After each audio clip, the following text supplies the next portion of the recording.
Guys, Deluded Guna, YouTube's and Golo Kante, I'm back again, man. Fridays equals Q&A days. Let me move a bit closer. I was feeling a bit awkward there. Thank you very much for the questions. Yeah, man. Well, let me let you in on a bit of a secret. It's Thursday night, but it's Friday by the time you're watching this, innit?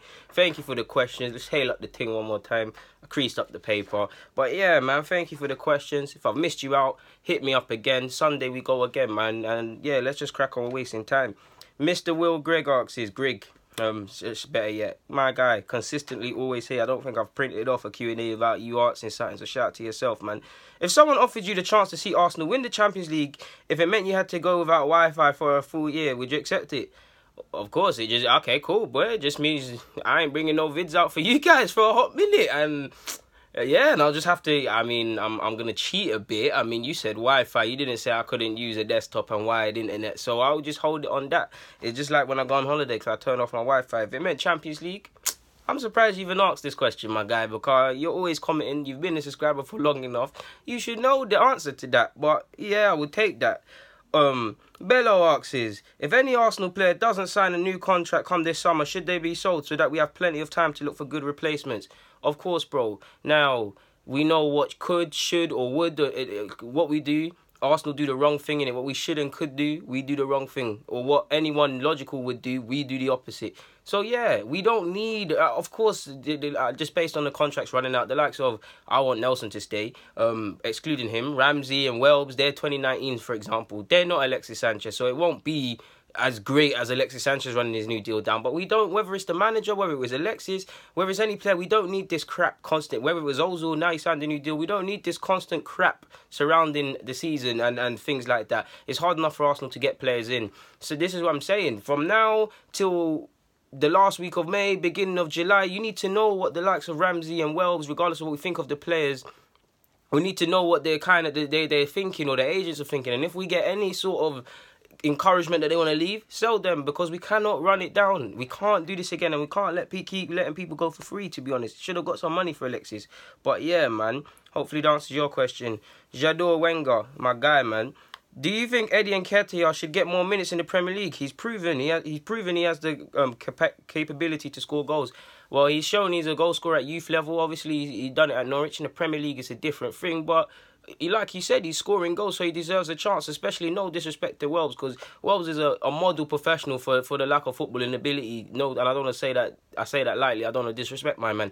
But based on how Welbs is playing, based on how Welby's playing, based on how the team was playing, you think Eddie could get a couple more chances, man. Come off the bench, bag a couple goals. I'm not comparing him to Rashford, but look how it went for Rashford. He got he got a chance, he took it, and he never looked back. You don't know what could happen. If Rashford never got that chance, there'll still be a vacant squad or rotation position available at United that they might have spent money to replace. Whether you think Rashford's good or not, you get what I'm saying. Some solutions can be solved internally, and you don't know how good players are until you give them a chance. Rashford is one of the most 30 players in the United Academy when people spoke to me about United's Academy, but he weren't probably the first name and things like that. So it goes to show you don't know how good people are until you give them a chance. He's always been 30. I mean, look at him. He's playing for the under-16s for England when he was like under 40s. You can see how small he is compared to them. So I'm not saying man was saying he's dead and man was saying these guys are a madness, but you get it. So yeah, man. Next question. Hopefully that answers your question. Next question. I mean, yeah, he should get more chances, but next question. Igal Ibrahim, forgive me if I've said your name wrong. Another one that's always asking questions and supporting up the team. Shout out to you. You've asked Pascal Gross from Brighton. Oh, well, you said Grob, I think you meant Gross. No worries, we will make mistakes, bro. I make them all the time. But let's start that again. Pascal Gross from Brighton seems to be on. Bro, you butchered this, man. Pascal Gross from Brighton seems to be a good player. I'm just gonna say he meant that. Will be a good player. Do you think he could make it into a top 6 side or a Champions League side abroad like Germany or Italy? He's only 26 and German, so he must have a good footballing brain. Yeah, he's an excellent set piece taker. I must admit, I'd love to be surprised, but I'm not going to say he doesn't have the ability, but I don't see a need for him at any of the top 6 sides. I mean, on the logic that Arsenal are crap, a lot of people can walk into our side at this moment in time. there's no place for him at City. United are not where they are, but I don't think United need him, even though there's a case for a creative player, another creative player, specifically centre mid or something like that. At United, Liverpool don't really need that. I mean, I'm sure he'd be a good squad player, but I don't. Spurs, nah, man. Like, I just, nah. No. Maybe a Champions League club abroad. I mean, there's Celtic. Not to use Celtic as an example, but he can go to one of them. He can definitely, no disrespect to Brighton, he can definitely play at a team higher up than Brighton, to be honest with you. But yeah, man, hopefully he stays at Brighton because Houghton's a brother, man. I want to see Houghton do as good as he can. Little Brody asks, you should make a video on what you would change and what you would do to us to change us tactically to make us challenge again. Well, I don't mind. I think I've done that already. But if you want it, I'll do it. If you want that, comment it, people, man. No, I'm not going to do it. But next question. Vincent asks, deluded. Do you rate Fabinho of Monaco as the DM Arsenal needs? If Yardim were to come, maybe that could draw the man here more easily. Well, he's already wanted away. He wanted to leave Monaco last year. He's spoken how he wants to go this year. He's spoken about how he almost joined PSG. He's not really a DM per se. I mean, he's competent. He can make a tackle, but I don't think he's a DM at all, to be honest with you. He likes to get forward. He likes to pass the ball. I mean, and I always say you don't need to get hung up on defensive mids. You just need someone that's competent defensively and knows when to be there to defend, and that's him. So I would take him if it meant with Jardim. I mean, throwing him, Lamar and Jardim, and I know I'm living the dream world and really being deluded, but I'd be on that, my guy, man. DMN9 asks, kebab or Domino's? Domino's, bro. I'm not really feeling the kebab. I saw a mouse climb up on a kebab. I kid you not. Me and my friends, we saw that, and I'll never eat a kebab again. I swear down. Well, assuming you mean the doner things. So yeah, Domino's. And you've also asked, have you ever been friends with someone who turned out to be a snake? How did you deal with that? I mean, come on, man. You grow up in the ends. There's better of them. There's better of them. Whether it is over girls, whether it's over money, whether it's just not having a backbone. Yeah, for me, how you do, you just drop them out, man. You just, once, everybody can wrong anyone, innit? Everybody makes mistakes, everyone fucks up, innit?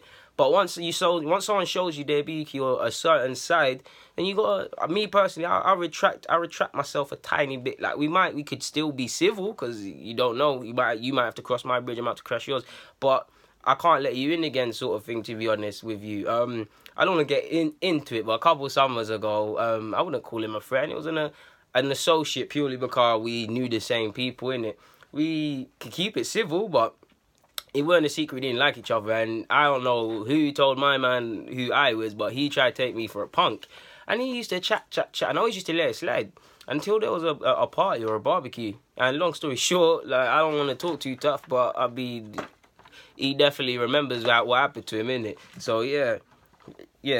Just don't talk. All I can say is don't talk stuff that your body can't take you. Don't let your mouth take you where your body can't run. So yeah, man. And make sure you can throw fists. He knows he got to be in up still. But yeah, man. Away from all of that. Hunter asks, what do you think of Oxlade-Chamberlain's improvement at Liverpool? Well, it's too early to really say it's an improvement, a long-lasting thing. But for me, I'm happy for him, to be honest. He wanted to leave because he didn't want to play right back and left back and all of these places. He wanted some consistency. Yes, he played on the flanks at times for Liverpool, but primarily it's in the wing. Ultimately, he wanted to join a more competitive side, or I don't even say competitive side, a team where he could believe, or he wants to believe again. So yeah, I also do believe he did a part of him wanted to stay, a part of him wanted to join Liverpool, a part of him actually wanted to go to Chelsea, because we need to remember his agent played a part in all of this. But I'm happy for him. I got no problem personally with Ox. Like, I wanted Ox to stay. You see all the vids saying sign a new deal. He's gone. Credit to him. Just don't turn up for 2 games out of the calendar list, which is against us next year, and you're still good, my G. So yeah. What else have we got? Thoughts on Callum Chambers as a DM and Maitland-Niles as a permanent fullback? Chambers is a centre-half long-term, maybe right back if he were to play anyway. I'm not really feeling the DM thing. He can do it. I mean, if need be, you could do it, but long-term, no. Maitland-Niles, I think he'll be a centre midfield, but it's a real possibility he could find himself as a fullback, at least for a substantial period of time at the club. And there's nothing wrong with that. You just want to play games. And you've also got, what players currently at Arsenal do you think will have a rate of improvement with a new manager? That's difficult to say. It could be anyone, to be honest with you. But if you're asking me the ones I would like to see under new management, new systems, and all of these things, and just competence of the players we have, I think before I want to bin them or probably get rid of them, even though they can leave, and I don't care, Bellerin, I'd say Bellerin, Mustafi, Xhaka, to a degree, Iwobi, like maybe a different manager in his ear, less loving, drops man out the side, and all of these things will get him a kick up his get the kick up his arse he needs. So they're the sort of players, to be honest with you, my guy. Holding as well. So yeah. You've also got Star Trek or Star Wars. I don't watch neither, bro. I'm not really on the space thing. So yeah. And lastly, we've got I'm having a mare today. FCHS student asks, is my guy, another consistent commenter. Yo G, big up the content. Shout out to you, my guy, man. What are you saying? My guy. Do you think that Vieira was the best defensively minded midfielder ever? Between him, Makelele, Vieira wasn't really a defensive mid for me. I mean, this is where I go into where people get hung up on terms. You could say it was a defensive mid if you want, but for me, it was that more physical presence, that box to box. I mean, people always talk about the physical presence and all of these things with Vieira, and I just did it. But Vieira had excellent technical qualities. That's why he was such a baller, and that's what And I'm not gonna play the race card, but let's be honest. Like, let's really be honest. It's because he's black. Like, it's the why people are looking at the physical things first. I'm not saying, like, people will say this is a madness, and I don't care who agrees. If you look at Steven Gerrard and you look at Vieira, there's not much in it technically, but one is praised as this midfield maestro, and the other is just simply at times referred to as a defensive mid. So I'm an Arsenal fan. I'm always going to say he was that, but I got to hail up Makelele, and there's a certain Busquets there, so he plays whatever you want to call that nowadays. So yeah. You've also put, where would you put him in your top 5 or top 10 if he isn't? He's in my top 5. It depends what you're talking about. If it's top 5 midfielders in general, with no getting hung up on roles, Vieira will be there probably. Iniesta, Xavi.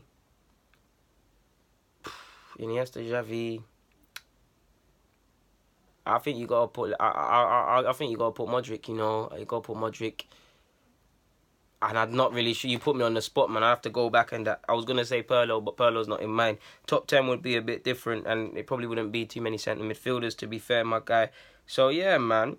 And you've also got, what qualities did he lack to achieve perfection? I mean, he scored goals, but you could say, if it was today, if he was in today's day and age nowadays, I'm pretty sure they would say someone for his technical ability, or someone that's able to occasionally dribble past and pacefully and strengthfully dribble past people like Vieira did at times, could get a couple more goals, because that's what they say with these things nowadays. So that's the only thing I believe he really lacked. I believe he was near enough a perfect midfielder for what he did. Guys, Deluded Guna, YouTube's N'Golo Kante. Get in the comments, subscribe, and do the rest. Thank you for watching, and I'm out.